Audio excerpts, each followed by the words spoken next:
Mesdames et messieurs, bonjour. J'adore. Alors, bienvenue. Si nous sommes ensemble aujourd'hui, c'est parce que plus des professionnels, des élus et des militants de la Maïf et du groupe Vive et de ces maisons Harmonie Mutuelle, la MGEN et Vive 3 Bourgogne, soutenus par leurs dirigeants nationaux, se sont engagés de manière très forte, convaincus de l'importance essentielle de préparer un avenir positif pour nos enfants. Nous pouvons d'ailleurs saluer la présence dans cette salle de la vice-présidente déléguée de la MGEN et présidente de la Commission européenne du groupe Vive, Mylène Bonnel. Et pour ce faire, nous avons aussi le soutien de la ville et de la métropole de Dijon, notamment à travers ce lieu magique qui est la Cité internationale de la gastronomie. J'espère que vous avez pu savourer. Je vais donc donner la parole aux représentants des 3 moteurs de cet événement, la ville de Dijon, le groupe Vive et la Maïf. Pour cela, j'appelle Kildine Bataille, adjointe au maire de Dijon. Ses délégations sont la petite enfance, égalité femmes-hommes et lutte contre les violences faites aux femmes. J'invite également Lucie Gras à me rejoindre pour le groupe Vive, présidente de Vive 3 Bourgogne et aussi présidente de territoire d'Harmonie Mutuelle et trésorière nationale de Vive 3. Et enfin, le seul homme sur scène, Hugues-Marie Cassard, mandataire du conseil d'administration pour la Maïf de Dijon.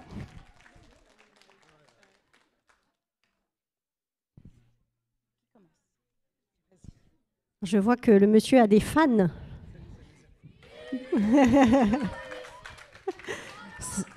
Ce sont ses élèves. Voilà, c'est mes élèves. Hein.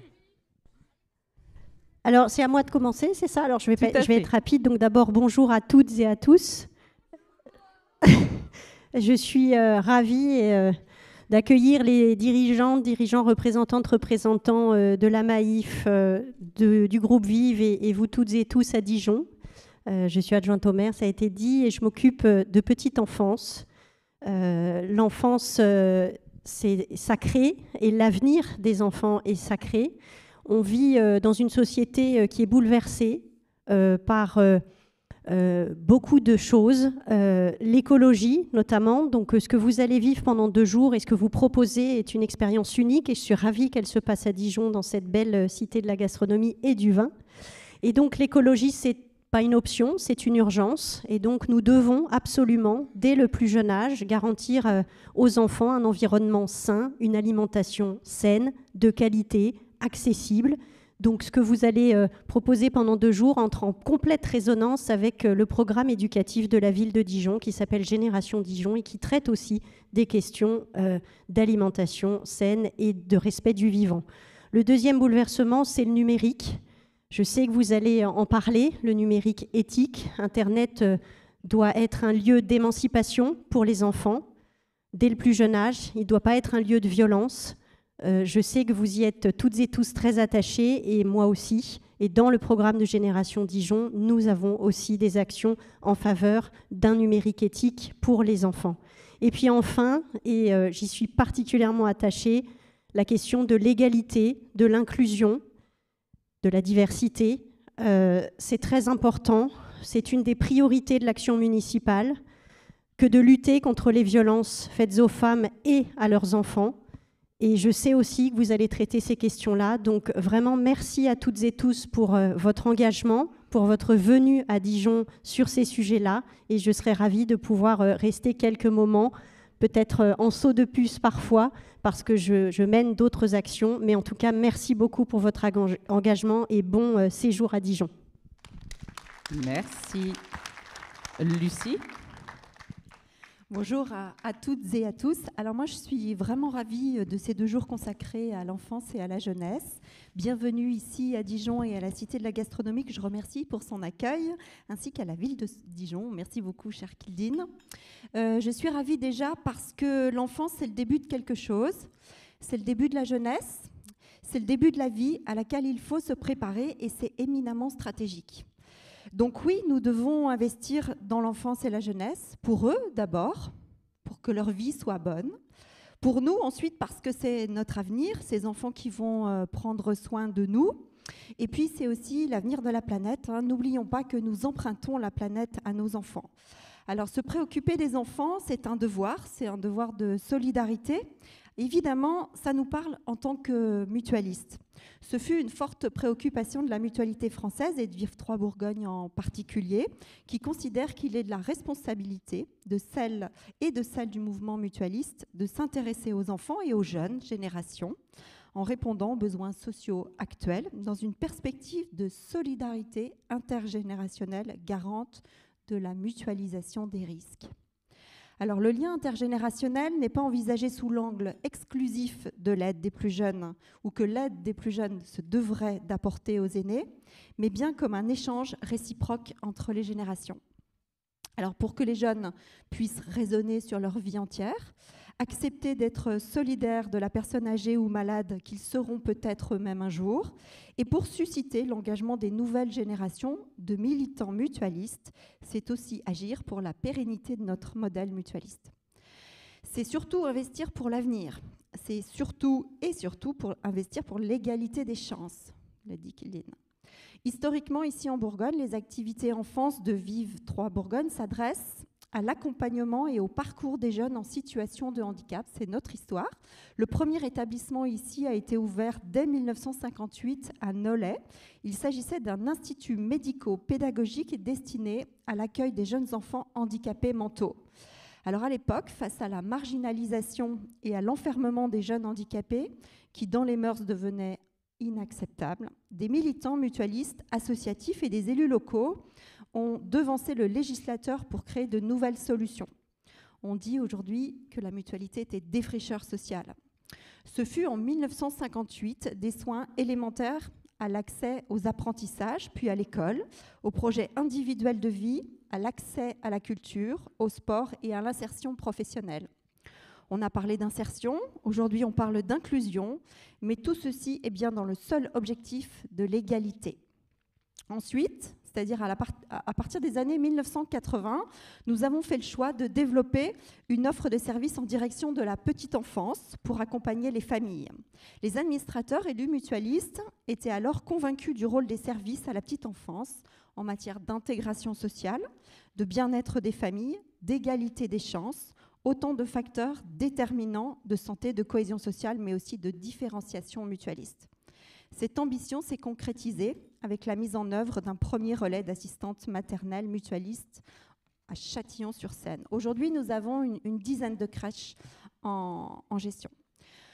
Nous étions convaincus que la lutte contre les inégalités commence dans les crèches. Et j'insiste, nous avions des principes essentiels, considérer les familles comme notre premier partenaire sans jugement ni stigmatisation, prendre soin, prendre en compte l'intérêt de l'enfant et respecter ses besoins fondamentaux, rendre service au plus grand nombre en optimisant les services rendus, poursuivre la démarche qualité, et j'en passe, mais aussi développer des initiatives culturelles, artistiques, proposer des animations intergénérationnelles. Vous allez avoir tout au long de ces 2 jours des ateliers, des conférences sur ces thèmes qui nous sont fondateurs, dans le sens bien fondation qui nous ancre dans ce qu'on fait aujourd'hui. Et puis, en ces temps d'ogre, dénoncés dans le livre de Victor Castanet, rappelons que nos activités ont un but non lucratif. Nous faisons partie de l'économie sociale et solidaire, comme les associations, les coopératives et les fondations. Nous n'avons pas d'actionnaires à rémunérer. Notre objectif n'est pas le profit. Notre seul objectif, c'est l'épanouissement et le bien-être des enfants et l'accompagnement des familles. Merci de votre écoute. Allez, Hugues-Marie, Donc c'est le meilleur, hein, on est d'accord, hein, vu qu'il a tous ses supporters. Oui, vous avez remarqué que je n'étais pas seulement représentant de la Maïf, mais aussi enseignant. Et puis, accessoirement, je suis quand même pas accessoirement, je suis papa d'un petit garçon de 10 ans. Hein, donc, on se sent concerné aussi. Alors, pourquoi notre mutuelle Maïf a-t-elle choisi d'initier avec nos amis du groupe Vive ces 2 journées consacrées aux enfants d'aujourd'hui et de demain? La réponse à cette question a été donnée il y a très longtemps par Jean Lauroua, un des pères fondateurs de la Maïf en 1934, qui, alors qu'il était président dans les années 60 de la Maïf, a déclaré et écrit à de multiples reprises qu'à la Maïf, nous ne sommes pas des assureurs, nous sommes avant tout des militants, des hommes, et je rajouterai des femmes, animés d'un idéal de fraternité et de progrès social. Après la loi Pacte de 2019, Maïf est devenue l'une des premières sociétés à mission, avec un engagement fort que je vous livre à l'instant. Seule une attention sincère portée à l'autre et au monde permet de garantir un réel mieux commun. Maïf porte dans son histoire, son modèle, j'ai envie de dire son ADN, la volonté d'être une entreprise citoyenne et engagée. Notre mutuelle se voit comme un collectif dont le dividende n'est pas financier, mais humain. Notre dividende à nous, c'est l'utilité et la satisfaction de nos sociétaires, mais pas seulement. Maïf assume et revendique un engagement sociétal dépassant celui de ses 4 millions de sociétaires et de leurs proches. Les défis auxquels notre société est exposée sont immenses et multiples. Le premier qui me vient à l'esprit en tant qu'assureur est bien sûr le défi climatique.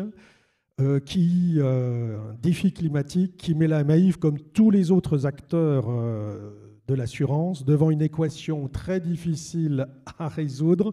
Comment assurer des risques toujours croissants à un coût décent?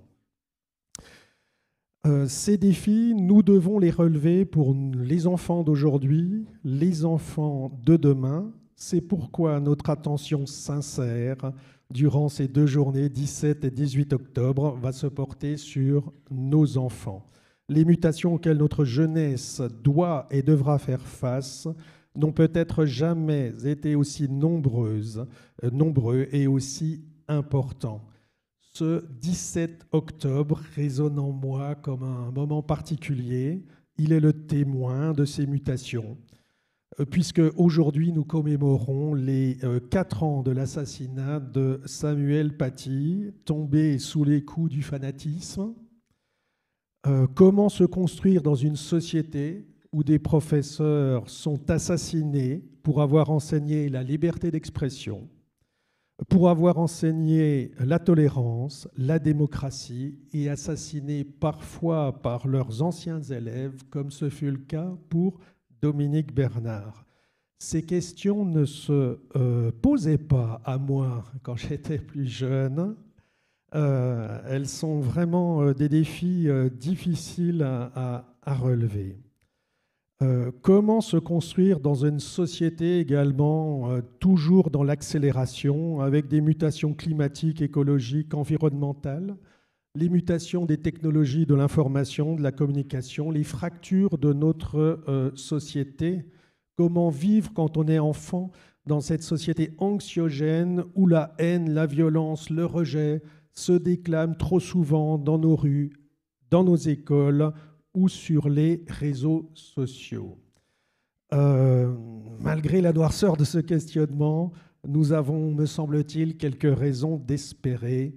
J'assistais la semaine dernière dans la ville de Chenôve à un spectacle, une pièce de théâtre consacrée à la laïcité, portée par la mairie de Chenôve, portée par les PEP Centre Bourgogne-Franche-Comté et portée par une troupe de théâtre exceptionnelle. Et j'ai vu pendant 2-3 heures des actrices, je dirais, mouiller la chemise sur la scène de théâtre et répondre aux questions des élèves ensuite et défendre elles-mêmes les valeurs de notre République la liberté, l'égalité, la fraternité. Voilà, quand je vois ça, je me dis qu'il y a des raisons d'espérer. Et puis en tant que professeur d'histoire, géographie et enseignement moral et civique, je me sens moins seul quand il y a des spectacles comme ceux-ci.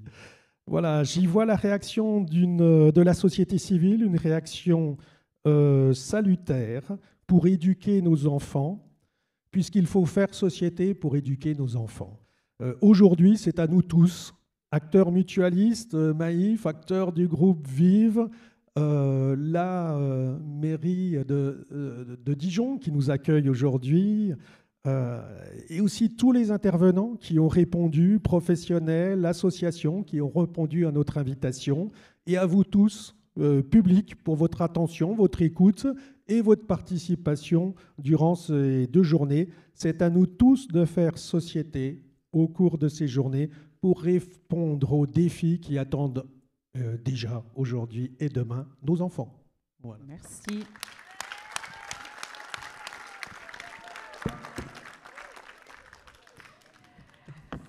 Avant de lancer les débats, donc Monsieur Hugues-Marie a fait le remerciement de partenariat, donc ça c'est fait. Et je voudrais également remercier tous ceux qui ont permis l'événement, et vous verrez une série de logos à un moment donné. Et puis je voudrais également saluer la présence, entre autres, de la présidente de la CRES Bourgogne-Franche-Comté, Tatiana Desmarais, du président, merci, du président délégué régional de la Croix-Rouge, Thierry Darras, et également de la présidente des PEP 21, Marie-Geneviève Thévenin.